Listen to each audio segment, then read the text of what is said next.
Imagine a society where the state decided whether your newborn child lived or died based on a 60-second inspection. Dawn light filtering through stone columns. Silhouette of an elder holding a swaddled infant in ancient Sparta. Parents didn't own their children. Military did.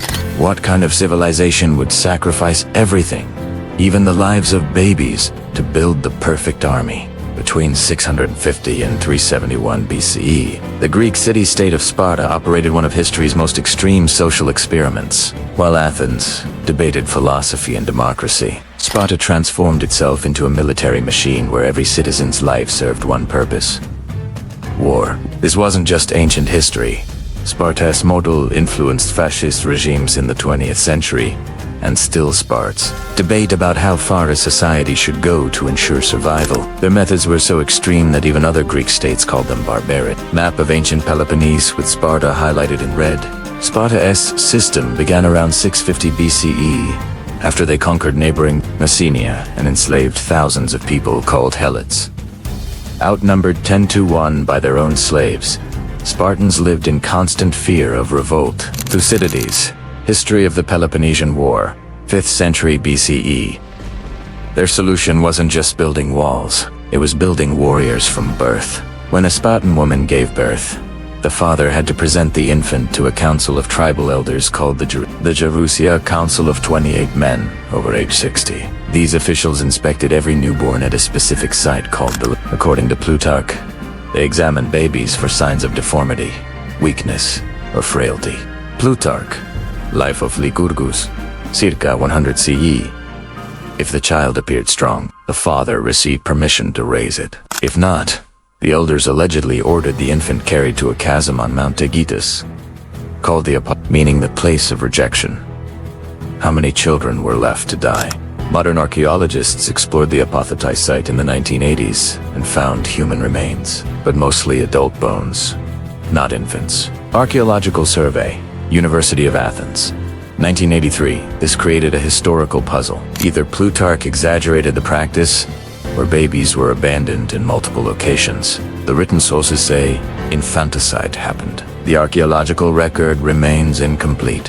For boys who passed inspection, a different ordeal began at age 7. The state removed them from their families and placed them into the Agoge, Sparta's mandatory military education system. Stone barracks interior. Rows of simple sleeping mats. Children lived in communal barracks under older men. They received minimal food intentionally, forcing them to steal.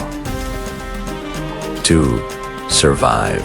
Getting caught brought punishment, not for stealing, but for being incompetent. Athens boys endured the diamastigosis, a whipping ritual at the altar of Artemis Orthia. Some ancient accounts claim boys died during this ordeal rather than show weakness.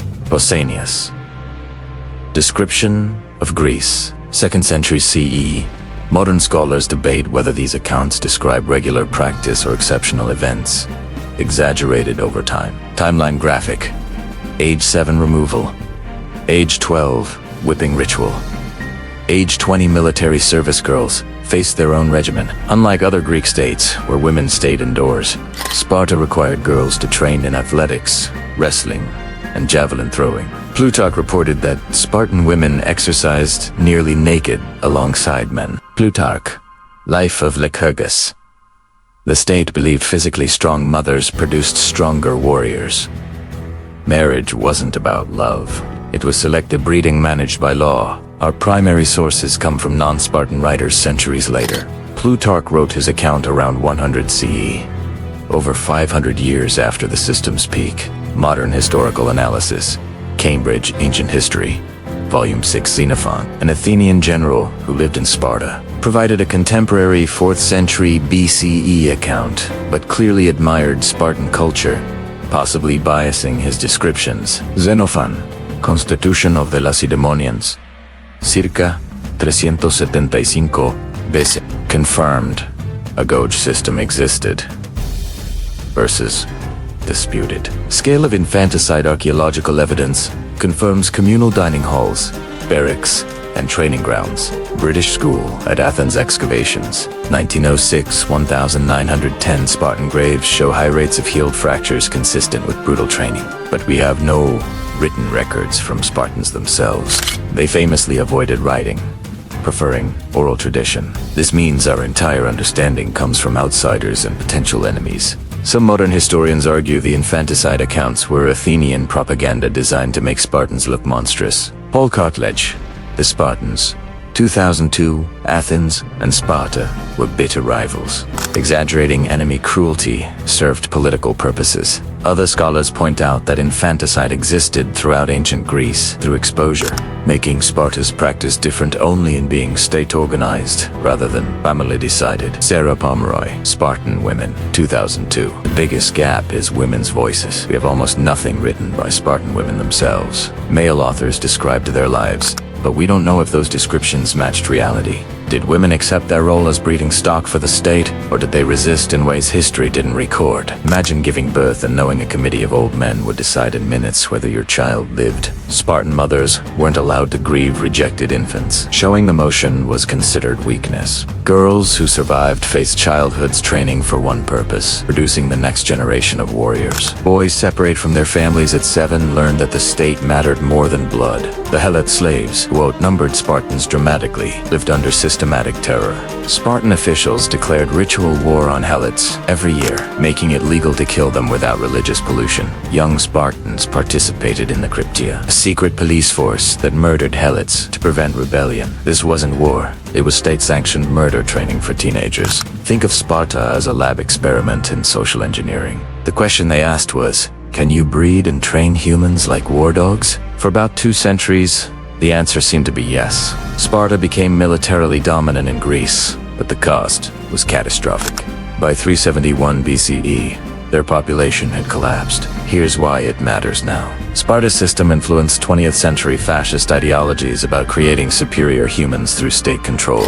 Nazi Germany explicitly referenced Spartan methods when designing Hitler Youth programs. Helen Roach, Sparta's German Children, 2013. Understanding Sparta means understanding how states justify controlling reproduction. Childhood, an individual lives in the name of collective strength. The bigger lesson is about what societies lose when military power becomes the only value. Sparta produced no philosophers, no playwrights, no artists. They built nothing that lasted except a reputation for violence.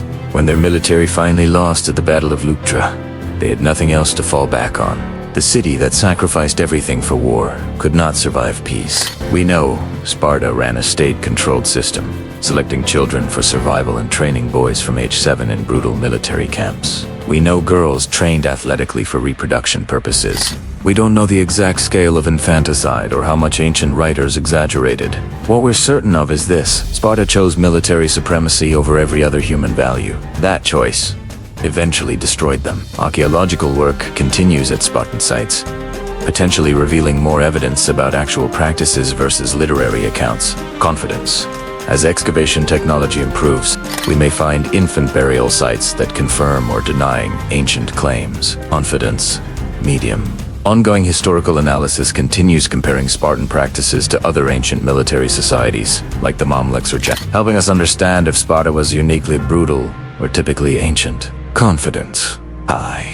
Sparta asked whether a society could engineer perfect warriors by controlling every aspect of human life, from conception to death. Proved you could, for a while. But they also proved that a civilization built only on war eventually runs out of people willing to die for it. If you found this exploration of ancient social engineering fascinating, watch our next video: How Rome's gladiator schools turned slaves into celebrities. It examines another brutal ancient training system with surprising modern parallels. This script draws primarily on ancient texts by Plutarch, Xenophon, Thucydides, and Aristotle, alongside modern archaeological research and historical scholarship cited in ancient sources contain biases and gaps. Sparta left no written records of its own, so all accounts come from outsiders. Modern historians continue debating the accuracy of ancient claims about infanticide and training brutality. This video presents the scholarly consensus as of 2025. Acknowledging ongoing research may revise our understanding.